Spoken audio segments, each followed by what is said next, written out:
He may not be president again until January, but what a second Trump administration will mean for trade is top of mind for economists around the world. Except maybe in Ontario, where right now officials have their eyes further south. Mark McAllister's at Queen's Park tonight. And Mark, it appears the Ford government is sticking with recent comments about Mexico. That's right, Alan. It's doubling down on its suggestion that both Canada and the U.S. exclude Mexico from the tripartite North American trade agreement based on its business with China.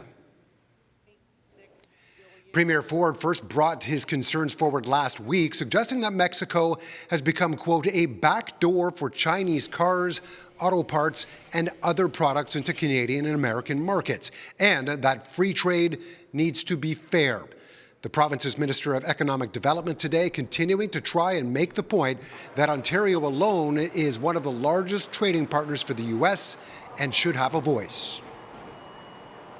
Our goal is to make sure that if Mexico wants to be part of NAFTA 3.0, I guess it'll be then, they can't have any backdoor opportunities. They can't have those transshipments. They can't allow Chinese products to enter the North American market through Mexico in a loophole. I don't know that I trust this government to be able to negotiate a fair deal here for Ontario and stand up against somebody like Donald Trump and his people.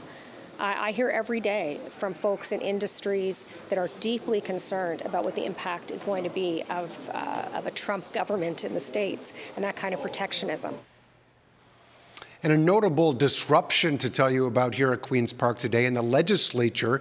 Some protesters ended up arriving here to protest the fact that Ontario is going to be shutting down safe consumption sites. Have a listen.